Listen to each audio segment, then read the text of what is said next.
Welcome back to ಬಿಸಿ ರುಚಿ. ಇವತ್ತು ಶೇಂಗಾ ಚಿಕ್ಕಿ ಮಾಡ್ತಿದ್ದೀನಿ, ನೋಡೋಣ ಬನ್ನಿ. ಇಲ್ಲಿ 2 ಕಪ್ ಅಷ್ಟು ನಾನು ಶೇಂಗಾ ತಗೊಂಡಿದ್ದೀನಿ. ಲೋ ಫ್ಲೇಮಲ್ಲೇ ಇಟ್ಕೊಂಡು ಚೆನ್ನಾಗಿ ಹುರಿದಿಟ್ಕೊಳ್ಳಿ. ಸ್ವಲ್ಪ ಚಿಕ್ಕಿ ಮೇಲೆ ಬ್ಲ್ಯಾಕ್ ಆಗಿರಬೇಕು.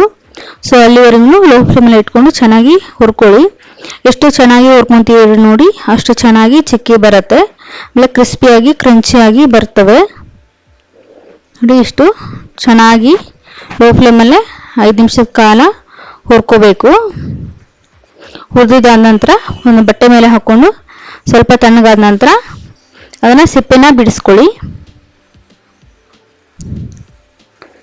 ಹೆವಿ ಪ್ರೋಟೀನು ಇರುತ್ತೆ ಇದರಲ್ಲಿ. ಶೇಂಗಾ ಚಿಕ್ಕಿ ಚಿಕ್ಕವರಿಂದ ಹಿಡಿದು ದೊಡ್ಡವರವರೆಗೂ ಇಷ್ಟ ಆಗುತ್ತೆ. ಮೇಲ್ಗಡೆದ್ದು ಸಿಪ್ಪೆನ ತೆಗೆದಿಟ್ಕೊಳ್ಳಿ. ಥರ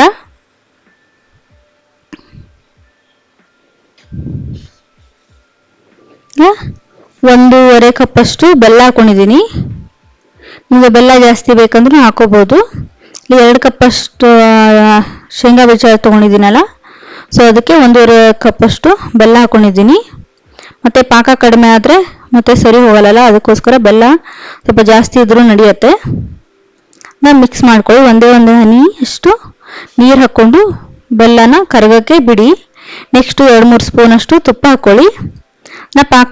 ಪಾಕ ಬರೋವರೆಗೂ ಬಿಸಿ ಮಾಡ್ಕೊಳ್ಳಿ. ನೆಕ್ಸ್ಟು ನೀರಲ್ಲಿ ಹಾಕಿದ ಮೇಲೆ ಕಟ್ ಆಗಬೇಕು. ಸೊ ಆವಾಗ ಪಾಕ ಬಂದಿದೆ ಅಂತ ಅರ್ಥ. ಜೇಕ್ ಈ ಥರ ಮೆತ್ತಗೆ ಬಂದಿದೆ ಅಂತಂದರೆ ಪಾಕ ಆವಾಗ ಕರೆಕ್ಟಾಗಿ ಬಂದಿರಲ್ಲ ಅಂತ.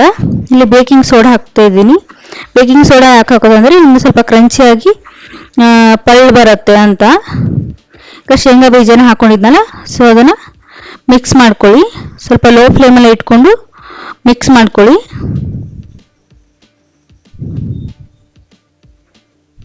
ಮಿಕ್ಸ್ ಮಾಡ್ಕೊಂಡ ನಂತರ ಗ್ಯಾಸ್ನ ಆಫ್ ಮಾಡಿಬಿಡಿ.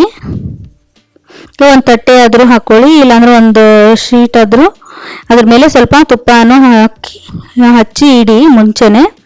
ಆಮೇಲೆ ಪಾಕ ಬಂದ ನಂತರ ಬೇಗನೆ ತಟ್ಕೋಬೇಕಾಗುತ್ತೆ, ಇಲ್ಲಾಂದರೆ ಅದು ಹಾಳಾಗಿ ಹೋಗ್ಬಿಡುತ್ತೆ. ಅದ್ರ ಹಾಳಾಗಿ ಹೋಗೋದು ಮೀನ್ಸ್ ಅಂದರೆ ಕರೆಕ್ಟಾಗಿ ಶೇಪಿಗೆ ಬರಲ್ಲ. ಬೇಗನೆ ಮಾಡ್ಕೋಬೇಕಾಗುತ್ತೆ. ಲೋಟದ ಸಹಾಯದಿಂದನೂ ಸ್ವಲ್ಪ ಪ್ರೆಸ್ ಮಾಡಿ ತೆಳ್ಳಗೆ ಲಟ್ಟಿಸ್ಕೊಳ್ಳಿ. ಲಟ್ಟಿಸ್ಕೊಂಡ ನಂತರ 5 ನಿಮಿಷ ಬಿಟ್ಟು ಆವಾಗ ಕಟ್ ಮಾಡಿ ಇಟ್ಕೊಂಡ್ಬಿಡಿ. ಮತ್ತೆ ಇಲ್ಲಾಂದರೆ ಗಟ್ಟಿ ಆದ ನಂತರ ಆವಾಗ ಕಟ್ ಮಾಡೋಕ್ಕೆ ಬರಲ್ಲ. 2 ಅವರ್ಸ್ ಆದರೂ ಬಿಡಬೇಕಾಗುತ್ತೆ. ಪಾಕ ಕರೆಕ್ಟ್ ಬಂದಿದ್ರೆ 1 ಅವರ್ಗೆ ಅಷ್ಟೊತ್ತಿಗೆ ಅಂದರೆ ಬಂದ್ಬಿಡುತ್ತೆ ನೋಡಿ. ಚಿಕ್ಕಿ ರೆಡಿ ಆಯ್ತು. ಈಗ ಕಟ್ ಮಾಡಿದ್ದು ಆಗಿದೆ. ಎಷ್ಟು ಚೆನ್ನಾಗಿ ಕಾಣ್ತಾ ಇದೆ. ಆಮೇಲೆ ಒಂದು ಏರ್ ಕಂಟೈನರ್ ಬಾಕ್ಸಲ್ಲಿ ಹಾಕಿಡ್ಬೋದು. Thanks for watching. ಇಂಥ ಒಳ್ಳೆ ರೆಸಿಪಿಗಳನ್ನು ಕಲಿಯಲು ಲೈಕ್ ಮಾಡಿ, ಶೇರ್ ಮಾಡಿ, ಸಬ್ಸ್ಕ್ರೈಬ್ ಮಾಡಿ. ಮುಂದಿನ ರೆಸಿಪಿ ಜೊತೆ ಮತ್ತೆ ಸಿಗೋಣ. ಧನ್ಯವಾದಗಳು.